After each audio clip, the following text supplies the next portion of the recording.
Welcome to Drive the Daf. Clear, structured explanation of the daily Daf in 20 minutes. You can even follow in the car. Pesachim Daf test begins with a Mishnah which introduces the topic of maror.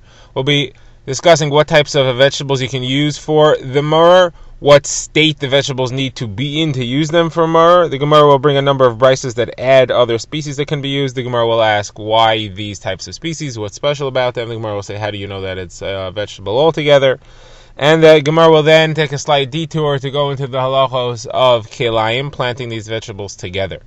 The Gemara will also dwell on what state they could be in, cooked, dried, the stalk, the leaf, and all those things. Then near the end of the daf, we get to another Mishnah, which reintroduces the subject of chametz, and it's discussing what you're allowed to do with grains and parts of the grain that will not cause chametz, and what things are problematic because they will cause chametz. So first of all, we're beginning with the Mishnah, which starts introducing the topic of maror, and it lists 5 species of vegetables which can be maror. They are chazeres, tamcha, charchavina, ulshin, and maror. The Gemara will define the 5 of them. Then the Mishnah says you can use them in various different states. They can be dried or fresh, but they should not be soaked, meaning preserved, pickled in vinegar, and they shouldn't be boiled to a very intense level which they become soft, and they shouldn't actually be cooked at all. Next, the Mishnah says halacha is that the different types can combine to form a concise. You can use the stalk or the leaves. You can use them if it's demai, meaning you're not sure if meiser was taken from it or not. You can use the meiser rishon of it. You can use if it had its truma taken properly, and meiser sheni and hektish that was properly redeemed. You can use all these things for maror. Okay, now the Gemara introduces. First of all, it defines the names of the 5 species which we have already listed, and introduces 2 more brises which add some more species. So first of all, chazeres, the Gemara says, is chas, which is lettuce. Ulshin is endives. Tamcha is, Rabbah says it's called a tamachta, and it's really what we call chrein. It is horseradish. Rishon Lakish says that charchavina is a special white type of film, a vine kind of, that goes around the trunk of a palm tree. Mar is something called marurta. It's not just a general term for mar itself.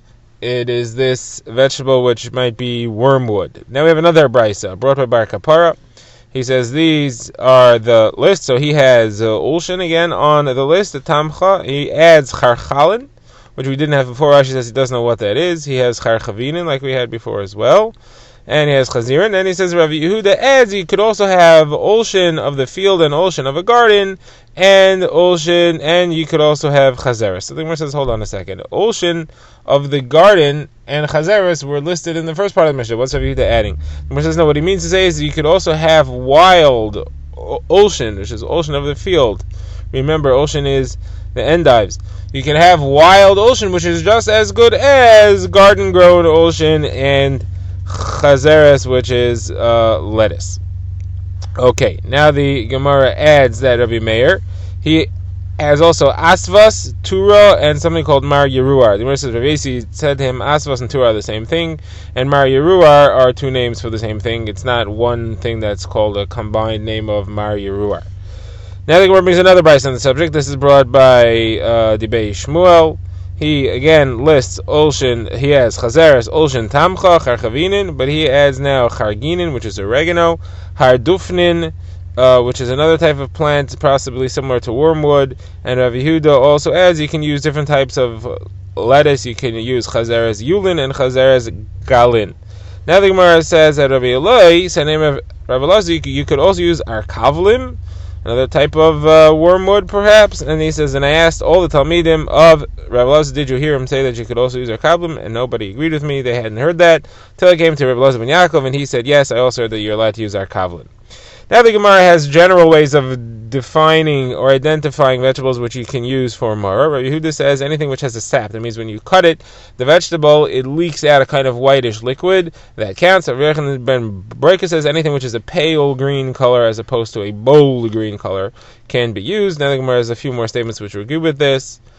Acherim says anything which has those 2 characteristics is a bitter herb. And Rav Yochanan says you learn from all of these that you can define maror by anything which has these two characteristics. You see that from the entire list, he's saying. The list of all the vegetables which we've seen up till now all have these two characteristics, and that would seem to indicate that those characteristics are good ways of defining maror.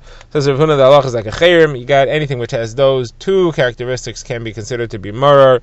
Otherwise, you needed to know that it's on the list. Now the Gemara says, Ravina found Rav Acha bar the Rava, who was looking for merirta, the vegetable called merirta. And he said, why are you looking for merirta? You think it's the best thing to use for maror because it's the most bitter? It's not true. All the brises which we've seen, plus our Mishnah, had chazeres, lettuce, was the first thing on the list. So that would seem to indicate that that's the best thing. And the Gemara says there's a reason for it. It's called chasa. Its name is chasa because HaKadosh Baruch Hu was chas aleinu. He had special mercy on it. And Rishon bar Nachmani, named Rav Yonason, says actually Mitzrayim is just like chasa, just like lettuce, which at first it's soft and then it hardens, or first it's sweet and then it becomes bitter. So too was the experience of the Jews in Mitzrayim. First they were paid for their labor. First it was a sweet, it was a fun, it was a positive experience, and then it gradually became a terrible slavery. Now the Gemara says, how do you know altogether that it's a vegetable? Maybe the mitzvah of maror is a type of gol. It comes from fish. That's the most bitter thing that we're aware of. So the Gemara says, no, matzah and maror are listed together. It's got to be something which goes from the ground, just like matzah. Where does it go from the ground? Okay, maybe it's hirduf. Hirduf is the branch, the piece of wood that Moshe threw into the waters of Marah to make it sweet. And that's a very bitter branch itself. So maybe it should be that it goes from the ground. The Gemara says, no. It's got to be a plant. It has to be a food plant. It has to be a vegetable of some sort, a seed. So Gemara says, okay, so then it should be harzifu. Harzifu is a type of plant which is very bitter indeed. As a matter of fact, it's poisonous to some animals. So Gemara says, no, it's got to be food. It's got to be an edible food that people eat. It could be a bitter thing that they eat, but it has to be something people eat. And the way that we define this, it has to be able to be bought with Meiser Sheni money. You can only spend Meiser Sheni money on food. You can't spend it on other things, and therefore it's got to be food. And again, we learned that from its connection to matzah. Just like matzah's got to be Meiser Sheni, it has to be something that's purchasable with Meiser Sheni money. This also has to be purchasable with Meiser Sheni money. Now the Gemara asks, how do you know that there are multiple species of maror available? Maybe there's only one. Maybe there's one, and that has to be the most bitter thing that we can find. So Gemara says that Abai answered, well, it says merarim. It says amatzos and merarim, plural. So there should be more than one type. So he said, okay, plural. So there's two. How do you know that there's all these? So he said, no, just like matzah. Matzah has many different species that you can use to make matzah. So the same applies to maror. There are many different species that qualify as being acceptable for maror. Okay, now the Gemara moves into a different subject, and Gemara quotes a statement of Rav Huna Rav that says that all these vegetables which you can use for maror, you're allowed to plant them in one row. The Gemara tries to figure out what that means. You can plant them in one row. The Gemara is going to have 4 or 5 attempts before we settle on a pshat, an explanation as to what it means. The Gemara's first natural assumption is that they're not kelayim with each other. You can plant them all in one row because they are all allowed to be planted near each other. They do not have to be separated from each other. They're not kelayim. Whereas that's not true. Look at the first Mishnah, Maseches Kelayim, which lists a number of different species of vegetables that are not kelayim, and it comes in pairs, Rav explains, and they all have to be the same species. Different varieties of the same species are not kelayim with each other, but the other things on the Mishnah that are not from the same species, not from the same pair, are kelayim with each other. What's the list? So you have lettuce and galin lettuce, you have endives and you have wild endives, you have leeks and wild leeks, you have kuzbara, coriander, and wild kuzbara, you have mustard and Egyptian mustard, and you have pumpkin from Egypt and something called ramutza, which is another type of pumpkin. So all these things are pairs, but from one pair to another, meaning one type to another, is kilayim, and you have at least 2 of the things here on the list that are usable as the maror. You have chazaras, which is lettuce, and you have ulshin, which is endives. So the Gemara says, no, what we mean to say is that you can plant them in one patch if you separate them far enough apart. if you separate them properly, even though they are kilayim, species with each other, if you separate them from each other, it's possible to plant them and it will not be kilayim because there's a way to separate them. The Gemara says, what do you mean? That we learned already. We have a Mishnah in kilayim which tells us clearly that you can separate them because you put, you can, in one row, you can fit 5 different species because you have 5 along the edges of a square and 1 in the center, and they are separated from each other far enough. So if you're trying to tell me that things which are kilayim can be separated from each other, that I already know. That shouldn't be a chiddush here. So the Gemara explains, no, there's 2 types of edible plants, and the chiddush here is that it applies to the second type. There's grain plants, that's where you eat the seeds of the plant, and then there are vegetables, where you eat the actual leaves or the plant itself. In halacha, those are called zeraim, those are grain plants, and yerakos, those are vegetables. So you may have thought that Mishnah in Kilayim was only talking about zeraim. The examples there that are given are all zeraim, they're all grain plants, but that applies to vegetables like these, I wouldn't know, and therefore the chiddush here is, the Rav Huna name of Rav is saying is that these all, the same halacha applies even to vegetables. So the Gemara says, but it's backwards, because we know that vegetables use less ground to draw their nourishment, and therefore they would less likely interfere with each other if you plant them in proximity. So the chiddush is the other way. It's more likely that you can plant vegetables together than that you can plant zeraim together. So Gemara says, no, you're right, it's more likely you can plant vegetables than zeraim, but I would have thought that these things are zeraim. I would have thought that these are considered to be grain plants, and therefore I come to teach me that they are considered to be vegetables. And Gemara says, what? You would have thought that these are grains. Each brisa which we saw that listed them clearly as vegetables. It defined them as yerakos, so that can't be the issue. So the Gemara says, you're right, we'll try something new here. The chiddush is referring to lettuce specifically. Lettuce, when you leave it in the ground, it gets hard and becomes almost like a tree. And when it gets hardened, it draws its nourishment from a very wide area. I would have thought you can't bring anything close to it.